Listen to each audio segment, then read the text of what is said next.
il n'a pas la tête à faire de la politique. Ce soir, on peut le comprendre, Marine Le Pen parle de son chagrin, l'émotion d'Olivier Faure, Nicolas Sarkozy maintenant. C'est bien normal finalement que les politiques croient, mais ce qui est intéressant, c'est qu'il y a ceux qui croient au ciel et ceux qui n'y croient pas, c'est-à-dire ceux qui sont plutôt des militants de la cause laïque et qui donc rendent hommage à ce patrimoine. Et comme je vous le disais tout à l'heure, il y a beaucoup de... Tout à l'heure, quand on a téléphoné, je raconte un peu les coulisses, quand on a téléphoné à tous nos invités qu'on a annulés, Laurent Wauquiez, Yannick Jadot, tous les gens qui devaient venir réagir à Emmanuel Macron, leur premier truc, c'était de dire quelle horreur cet incendie. C'est-à-dire que, bon, on ne va pas s'étonner que les politiques soient dignes, mais ça fait toujours plaisir de voir qu'ils ont un bon raisonnement. Et dernière chose, sur ce que je disais tout à l'heure sur la volonté de reconstruire tout de suite, c'est-à-dire de trouver les fonds et tout, il y a une anecdote qu'un politique institut de c'est que l'expression je ne vais pas taper le 107 ans, eh bien le 107 ans vient du temps de la construction de Notre-Dame. Et on peut espérer tous, ça ne prend pas 107 ans, de plus d'argent de ma vie. On espère aussi trouver vite les fonds, parce que c'est ça qui va être compliqué. On a vu combien c'était compliqué pour la restauration. Là, évidemment, le chantier est énorme, donc ça ne va pas être simple. On va retrouver Anne-Claire Poignard, qui se trouve devant Notre-Dame de Paris, avec une foule toujours plus nombreuse, des gens qui viennent à la fois tristes et fascinés par ce qui se passe en ce moment.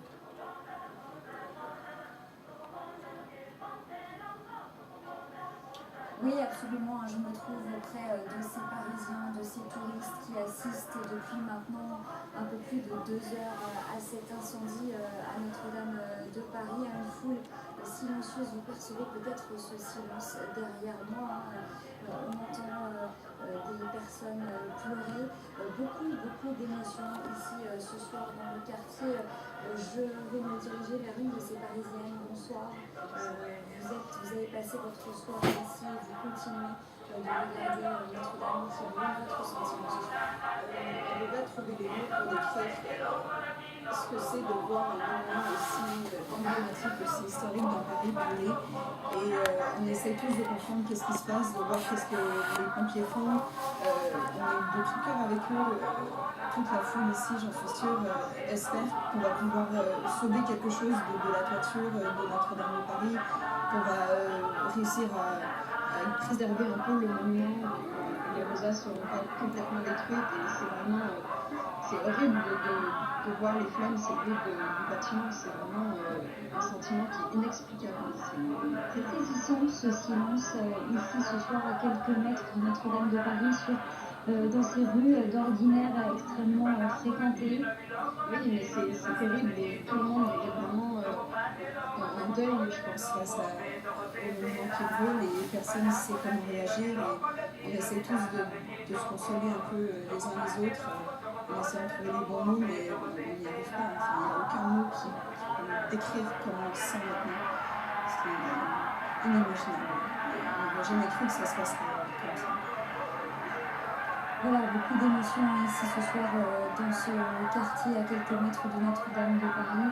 Les opérations se poursuivent, l'incendie n'est toujours pas maîtrisé. Merci à Claire, de l'émotion, du silence, comme un recueillement autour, recueillement à la fois religieux et humaine. Le sénateur, le président des sénateurs républicains,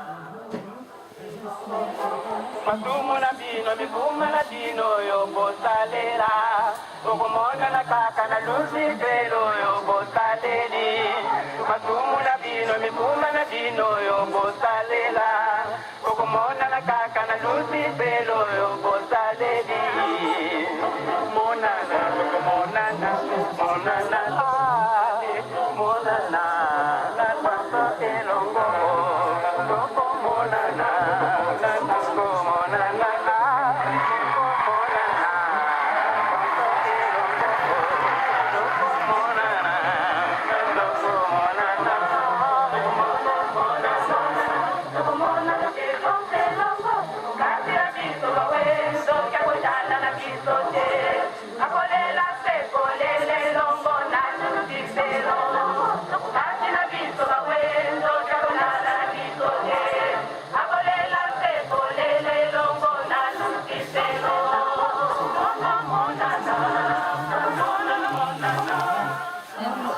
Quand on a vu les bouts d'Antonio se faire des jeux, parce que c'est des choses voilà, qu'on pourra passer, qu'on pourra fusionner. Et chacun a une petite dose de sacré, par exemple, une petite ou une grande dose de sacré. Et c'est comme ça qu'on va c'est vraiment un désespoir universel. Et là, la classe politique sera pas là. Mais c'est vraiment un patrimoine, parce qu'il faut se souvenir que la loi de 1905, qu'est-ce qu'elle fait? Elle transforme les églises en lieux nationaux et elle en laisse la jouissance à l'église. Donc c'est vraiment notre patrimoine national, indépendamment de toute question religieuse, c'est le patrimoine de la nation France. Donc là, il y a quelque chose effectivement qui se joue et qui, alors on peut peut-être pas exactement refaire le même lieu, mais en tout cas on peut restaurer quelque chose de l'âme de ce bâtiment et lui redonner vie et en refaire un lieu de vie, d'attraction, je dirais d'attraction touristique aussi, tout simplement, un lieu de rencontre, comme c'est le cas, un lieu où il y a des colloques, où il y avait aussi des salles en dessous et latérales où il y avait des réunions qui n'étaient pas que des réunions religieuses. Donc voilà, il y a tout ça qui, à mon avis, va devoir être refait. Et c'est vrai que je pense que le caractère écuménique, justement, en termes politiques, parce que là, est très sensible dans les jours qui viennent. Je le disais, il y a des recueillements, il y a du silence. Il y a aussi comme une fascination pour ces images. Elles sont très belles, elles sont cruelles, mais elles sont très belles et très impressionnantes. Regardez François Delaunay, les investissements sur ce sujet. La nuit est tombée sur Paris, mais l'incendie de Notre-Dame n'est toujours pas maîtrisé. La flèche, qui était haute de 90 mètres, s'est effondrée peu à peu avant 20 heures. Une grande partie du toit du monument est tombée sur la voûte. Ce soir, la charpente du XIIIe siècle n'existe plus. Les pompiers sont toujours à l'œuvre. Ils ont déployé des grues pour tenter d'atteindre le brasier. Les Parisiens se sont rassemblés spontanément.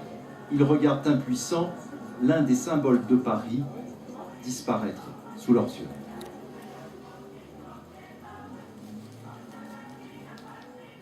Et on vient d'apprendre, il y a une dépêche de l'AFP, on n'est pas sûr de pouvoir enrayer la propagation du feu. Ce sont des secours qui s'expriment.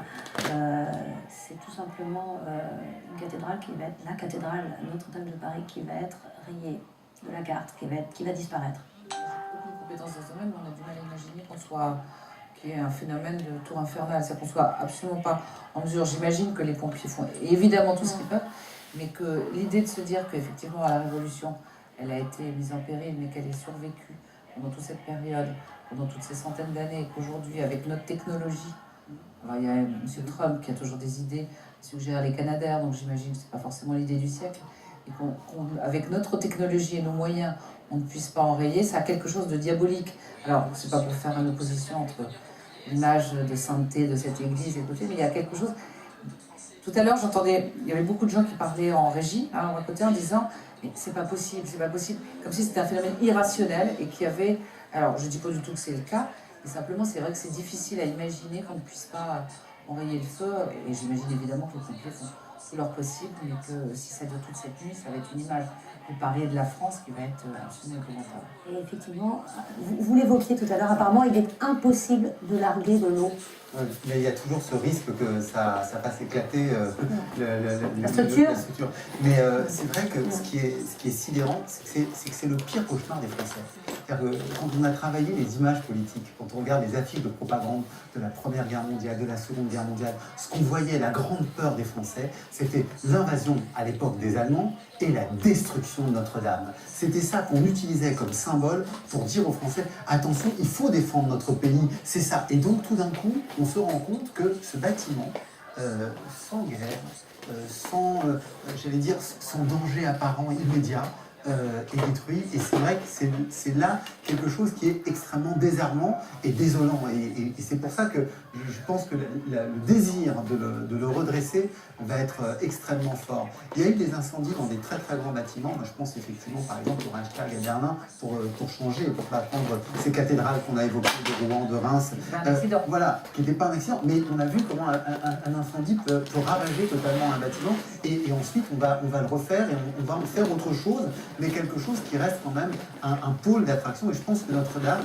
fait partie de ces monuments, de ces lieux, de ces places qui par définition attirent. C'est le cœur de Paris, c'est l'île de la Cité. Et donc là, on est tous dans le recueillement et dans la désolation. dans la mémoire aussi. On se souvient de tout ce qui s'y est joué, tout ce qui s'y est vécu, tout ce qui a été vécu là.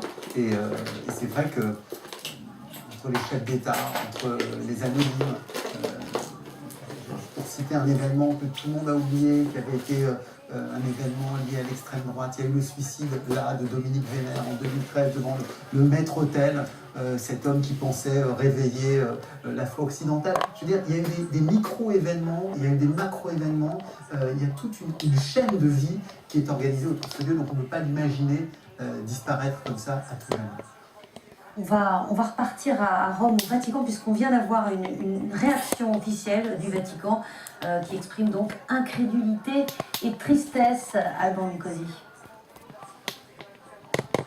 Oui, c'est exactement ça. Je vais vous dire que moi qui suis un petit peu un habitué de la place Saint-Pierre, il est rare que les lumières restent allumées aussi tard au palais du Vatican, et parce qu'il y a une présence ce soir, il y a des gens qui suivent à tout instant ce qui est en train de se passer à Paris. Effectivement, le Saint-Siège, je vous lis le communiqué, apprend avec incrédulité et tristesse la nouvelle du terrible incendie qui ravage la cathédrale Notre-Dame de Paris, symbole de la chrétienté. Nous exprimons notre proximité avec les catholiques, mais aussi avec toute la population française. Nous prions pour les pompiers et tous ceux qui font actuellement leur possible pour faire face à cette situation dramatique. Voilà exactement les termes du communiqué. Ce qu'on nous dit aussi, c'est que le pape se tient au courant à tout instant et que très probablement il interviendra demain, lorsque la situation sera définitive, et du moins qu'on y verra parfaitement clair sur les ravages qui semblent considérables sur cette cathédrale Notre-Dame de Paris, qui est le symbole de la chrétienté en France. Mais vous savez, il y a une émotion, une douleur très forte ici aussi à Rome, et c'est un symbole qui va bien au-delà de la France. Merci beaucoup Alban Nicosi en direct de Rome, du Vatican. Nous avons été rejoints par Cédric Burgin. Bonsoir. Bonsoir. Vous êtes enseignant en droit canonique à l'Université catholique de Paris. Un symbole de la chrétienté, disait Alban Nicosi. Quelle est la place de Notre-Dame pour l'Église de France ? C'est évidemment une place très symbolique qui touche à tous les catholiques, de par l'histoire du diocèse de Paris, de par aussi le fait que la cathédrale héberge la couronne d'épines du Christ. Et vous n'êtes pas sans savoir que nous entrons cette semaine dans la Semaine Sainte, où nous allons célébrer la Passion et la résurrection du Christ. Et depuis tout ce carême, tous les vendredis, la couronne d'épines était honorée par des milliers de chrétiens, et même pas que des chrétiens d'ailleurs, qui sont venus prier dans ce lieu. Et donc, comme toute cathédrale, vous savez, depuis les tout premiers siècles de l'Église, une cathédrale, c'est le lieu où un évêque s'est installé pour faire l'unité, la réconciliation et la paix dans une grande ville, et pas simplement pour évangéliser. Et donc la cathédrale de Paris, elle portait, et elle porte encore évidemment, toute cette symbolique de réconciliation et de paix, non seulement pour les catholiques, mais pour les croyants. Cette maison de Dieu, elle savait accueillir tous, indépendamment de leur foi ou de leur culture. Et donc aujourd'hui, c'est ce symbole-là que l'on voit meurtri par ces flammes, et en même temps qui soulève, et malgré la profonde tristesse qui m'habite, je ne peux qu'être émerveillé du sentiment d'espoir et de communion qui est en train de se créer autour de cet événement. Et j'allais dire, vous savez, dans l'ordre de la foi, toute mort est toujours paradoxalement un lieu de vie. Et en fait, eh bien, la cathédrale Notre-Dame est en train de nous donner ce témoignage ce soir, ce qui est assez paradoxal. Je ne pensais pas le dire comme ça, mais je suis assez ému en fait, à la fois par la tristesse et à la fois de ces élans de solidarité et ces témoignages qui viennent d'un peu partout dans le monde. Vous évoquez la couronne d'épines. Vous savez si ce qui se trouve à l'intérieur de la cathédrale a pu être sauvé? Normalement, la couronne d'épines est à l'intérieur, conservée à l'intérieur de la cathédrale, dans ce qu'on appelle le trésor. Juste en venant, il paraît que la couronne a été sauvée, oui. En tout cas qu'elle a été mise à l'abri. Et donc, pour l'instant, les nouvelles sont plutôt rassurantes, mais j'entendais ça dans le taxi qui m'a amené chez vous, donc l'info est évidemment à vérifier, et c'est ce que l'on espère de tout cœur, puisque la couronne d'épines du Christ fait partie des joyaux de foi que renfermait la cathédrale. Vous disiez que la cathédrale a souvent accueilli des personnes qui n'étaient pas forcément religieuses, catholiques. Dans quelles circonstances ? Elle a été le lieu aussi de grands événements nationaux, et puis les funérailles de président de la République ou des moments de prière pour des événements. Je me souviens quand notre pays a connu tristement les attentats en 2013, il y a eu une grande cérémonie à l'intérieur de la cathédrale. Et donc on voit bien que la cathédrale, elle n'est pas simplement un lieu pour les catholiques et les croyants, elle est un lieu de commémoration nationale parce que c'est la cathédrale de Paris et parce qu'il s'y est déroulé beaucoup d'événements au cours de l'histoire et qu'il s'en déroulera encore. Elle a aussi protégé les personnes qui étaient persécutées, qui étaient pauvres, qui étaient... Comme toutes les cathédrales, elle a su accueillir des lieux de pauvreté, elle a su être des lieux de trêve et des lieux où il y avait une forme d'impunité, c'est-à-dire que quand les soldats s'y réfugiaient, normalement on n'avait pas le droit de venir les arrêter. Enfin en tout cas, une cathédrale, elle sert aussi comme lieu diplomatique, si vous me permettez cette expression, et c'est aussi pour cela que tout le monde se sent touché ce soir, parce que chacun se reconnaît comme Français et comme citoyen du monde, se reconnaît dans la cathédrale Notre-Dame et dans tout le symbole qu'elle porte. Tout le monde, vous disiez, et vous l'évoquiez tout à l'heure, Nathalie Saint-Cric, toute tendance politique confondue, comme nous montre ce sujet de Jeff Wittenberg. Ce soir, toute la classe politique réagit, et d'abord les deux anciens présidents. Dans un tweet, Nicolas Sarkozy écrit « J'éprouve une profonde tristesse devant cette tragédie. La France est touchée dans sa chair, dans son cœur, dans son identité, dans son histoire. Je veux partager ma peine avec les catholiques et avec tous les Français pour qui Notre-Dame est un symbole. » Pour François Hollande, Notre-Dame est notre patrimoine commun. C'est une blessure de l'avoir ainsi ravagée par les flammes. Hommage aux pompiers qui œuvrent pour éteindre l'incendie. Marine Le Pen exprime elle aussi son émotion. Les dégâts sont terrifiants. Tous les Français ce soir ressentent un chagrin infini et un vertigineux sentiment de perte. Jean-Luc Mélenchon, lui aussi, réagit ce soir. Notre-Dame, c'était le lieu où les Français se retrouvaient et se sont retrouvés en toutes circonstances, quelle que soit leur foi. On pense évidemment à ces moments en particulier, notamment celui de la libération du pays et de Paris. Enfin, l'ancien maire de Paris, Bertrand Delanoë, veut penser, lui, à la reconstruction. Là, j'ai une totale confiance dans la brigade des sapeurs-pompiers de Paris, qui est excellente et généreuse. Mais après, parce que nous sommes tristes, parce que c'est un grand malheur, alors il faut effectivement être résolu à ce que vive Notre-Dame de Paris. Une autre réaction à l'instant du ministre Laurent Nunez, il dit que sauver Notre-Dame n'est pas acquis. Et encore Édouard Philippe qui exprime une tristesse qui va au-delà des mots. On retrouve tout près de Notre-Dame notre journaliste Hélène Hugues. J'ai évoqué la réaction d'Édouard Philippe. Édouard Philippe et Emmanuel Macron qui ont quitté, je crois, le parvis de Notre-Dame.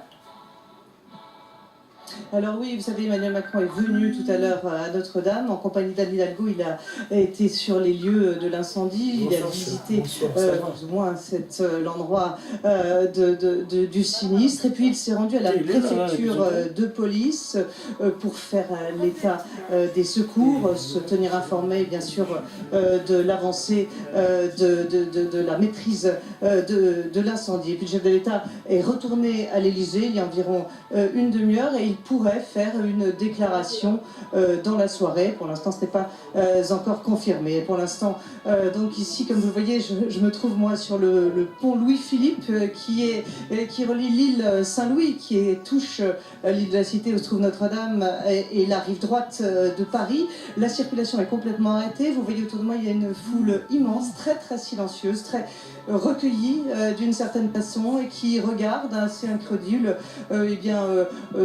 brûlé, ce n'est même plus brûlé parce qu'on ne voit plus de flammes comme vous pouvez voir maintenant, mais qui voit les tours de Notre-Dame rougies par ce feu qui couvre maintenant sous les toits, à l'intérieur manifestement de la cathédrale de Paris. Et j'ai à mes côtés Lucie qui vient d'arriver en fait sur les lieux. Elle habite dans le 13e arrondissement, dans le sud de la capitale. Elle est venue, vous êtes venue exprès sur les lieux. Pourquoi ?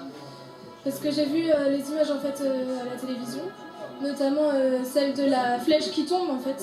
On a du mal à y croire. Donc du coup je suis venue voir. Je suppose que les tours sont rougies parce que ça brûle encore à l'intérieur. C'est hyper choquant en fait. C'est déroutant. On a vraiment du mal à y croire. On se dit qu'on est en 2019, qu'on a toute cette technologie autour de nous et puis qu'au final on n'est jamais à l'abri de choses comme ça. Et un monument tel que Notre-Dame de Paris, c'est comme la Tour Eiffel, c'est fou quoi. Et combien de temps ça va vont mettre pour reconstruire ça les gens qui verront pas Notre-Dame, enfin la vraie, voilà. Vous êtes arrivé ici, je sais vous n'avez pas quitté des yeux en fait Notre-Dame. Vous étiez à côté de moi là. Mais non, c'est ce paysage-là, sans la flèche, sans rien, on voit qu'il y a encore de la braise, ça fume, même du 13e arrondissement, on voyait de la fumée. Non, c'est vraiment impressionnant. Et l'atmosphère, est-ce que vous ressentez quelque chose de particulier? C'est comme des moments historiques en fait, comme ça, et on voit bien que tout le monde est dehors, tout le monde sort, tout le monde fait des images, voilà, tout le monde essaye de capter un peu ce moment-là, parce que c'est... Enfin, j'espère que ça arrivera plus jamais à d'autres monuments dans Paris, mais c'est impressionnant, et voilà. Merci Lucie, merci beaucoup. Voilà, Anne-Sophie, un témoignage parmi beaucoup d'autres. Beaucoup de gens sont en larmes, extrêmement tristes. Beaucoup de recueillement ici, à quelques exceptions près bien sûr, mais le recueillement est très fort ici. Merci Hélène Hugues. Il faut préciser que c'est certes un drame national, mais a priori pour l'instant on ne nous a pas parlé de victimes, parce qu'il y avait quand même des ouvriers qui travaillaient sur ce chantier, des habitants plus proches, et il n'y a pas de victimes. L'évacuation a eu lieu suffisamment à temps, alors c'est vrai effectivement, mais il y a quand même un certain nombre de personnes qui commentent en disant Dieu merci, il n'y a pas, pardonnez-moi l'expression, il n'y a pas de victimes, enfin il n'y a pas d'humains qui... Mais ça n'empêche pas quand même l'effet de sidération, qu'il y a un effet de sidération, et on voit les termes utilisés par tout le monde, je ne parle pas que des politiques, comme si c'était effectivement quelque chose qui touchait donc ça touche au sacré évidemment, mais ça touche à quelque chose de beaucoup plus profond dans l'âme de chacun. Et puis tout à l'heure, Fabrice le disait, parce que non seulement il y a Notre-Dame, tout ce qu'on peut savoir des poètes, des écrivains, de Victor Hugo, tout, mais il y a une popularisation de Notre-Dame de Paris dans le dessin animé, dans la comédie musicale. Il est venu le temps des cathédrales, c'est-à-dire c'est quelque chose qui dit quelque chose aux plus cultivés, aux moins cultivés. Donc ça dit quelque chose à tout le monde, ce qui peut expliquer probablement cette espèce de choc. Et on le répète, et vous avez bien fait, on a bien fait de le dire, pour l'instant, pas de victime humaine, ce qui est quand même quelque chose d'extrêmement important. C'est combien de personnes, au-delà des touristes, qui travaillent, qui passent leur journée au sein de Notre-Dame? Très honnêtement, je ne sais pas combien de personnes travaillent pour Notre-Dame, mais je sais que c'est plusieurs dizaines. Oui. Entre ceux qui font l'accueil, les prêtres qui œuvrent à l'intérieur de la cathédrale pour les confessions, pour l'accueil des pèlerins, etc. Sans compter les personnels qui aident à la propreté, le personnel qui veille sur le trésor, les croyants qui veillaient sur la couronne d'épines chaque jour, parce qu'il y avait une sorte de veille et de prière, etc. Donc c'est énorme le nombre de personnes qui sont là. Alors effectivement, on espère qu'il n'y a aucune victime ce soir, et je sais qu'il y a une grande chaîne de prière et de soutien aussi pour les pompiers qui vont faire un travail monumental pendant des heures et des heures toute cette nuit, qui vont veiller, qui vont sans doute eux-mêmes prendre des gros risques pour essayer de limiter la casse, si vous me permettez de donner cette expression.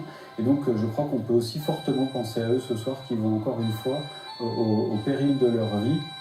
Mais je crois que c'est leur devise, les pompiers parisiens, sauver ou périr. Voilà, ils vont prendre ce risque-là ce soir pour sauver ce qui peut être sauvé.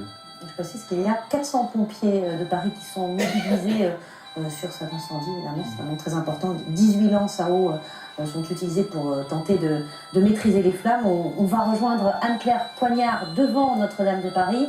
Anne-Claire, toujours ce silence et ce recueillement derrière vous qui sont saisissants, impressionnants.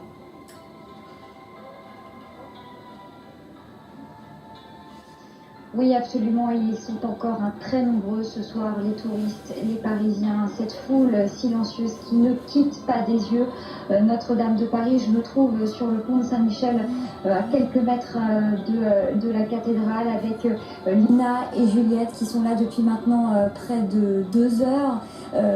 Votre sentiment ce soir, c'est un monument devant lequel vous passez régulièrement, vous êtes étudiante dans le quartier? Oui, donc on est à la Sorbonne ensemble, quasiment tous les jours. Moi j'ai l'habitude de marcher, de rentrer à pied, je passe devant la cathédrale, je la regarde. C'est, ouais, il y a un sentiment d'amour pour le patrimoine, quoi. Et là, je pense que le mot qui convient, c'est vraiment le bouleversement. Ouais, l'émotion très forte.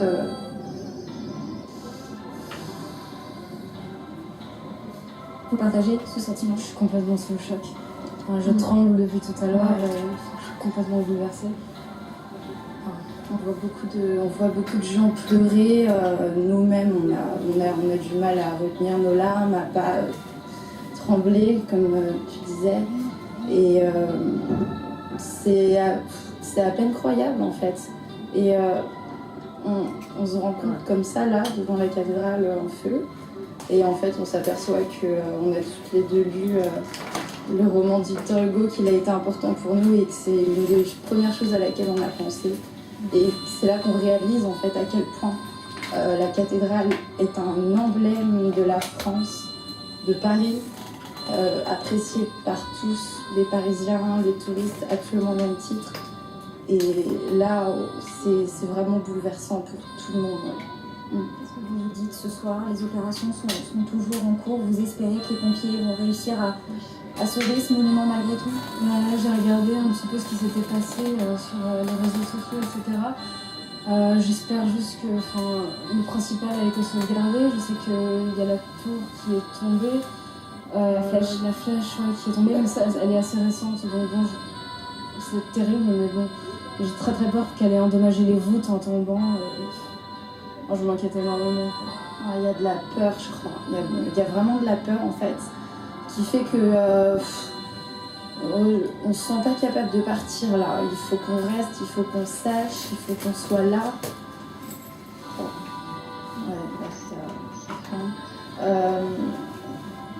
Comme si, ça peut paraître stupide, mais comme s'il fallait qu'on reste à ses côtés, qu'on la soutienne. Vous l'avez compris, une foule consternée ici ce soir qui reste dans ce quartier de Notre-Dame de Paris pour suivre les opérations qui sont toujours en cours. Vous l'avez dit, 400 pompiers sont mobilisés et l'incendie n'est pour l'heure toujours pas maîtrisé. Merci Anne-Claire. Et le secrétaire d'État à l'intérieur, Laurent Nunez, affirme qu'on n'est pas sûr de pouvoir enrayer la propagation des flammes au beffroi nord. C'est un incendie vraiment extrêmement compliqué pour les pompiers. Ce genre d'incendie est quasiment immaîtrisable. Regardez ces explications de Clément Lecoq. Un incendie hors norme, une flèche consumée et une charpente du XIIIe siècle transformée en gigantesque brasier. Cela fait maintenant près de 3 heures que les pompiers luttent contre les flammes. Plus de 400 sont mobilisés, mais l'incendie n'est toujours pas maîtrisé. Alors, pourquoi est-ce si compliqué ? D'abord parce que l'édifice est immense sur l'île de la Cité, bordé par la Seine et difficilement accessible. Les 18 lances à incendie atteignent difficilement le sommet de la cathédrale. Pourquoi ne pas intervenir par les airs? La sécurité civile explique: hélicoptères ou avions, le poids de l'eau et l'intensité du largage à basse altitude pourraient en effet fragiliser la structure de Notre-Dame et provoquer des dommages collatéraux sur les immeubles alentours. Sauver Notre-Dame n'est pas acquis, selon le ministère de l'Intérieur. Et on retrouve au téléphone Marie-Angèle Carré, qui est un ancien pompier de Paris. Bonsoir, monsieur, vous nous confirmez qu'il est extrêmement compliqué de lutter contre ce type d'incendie? Évidemment,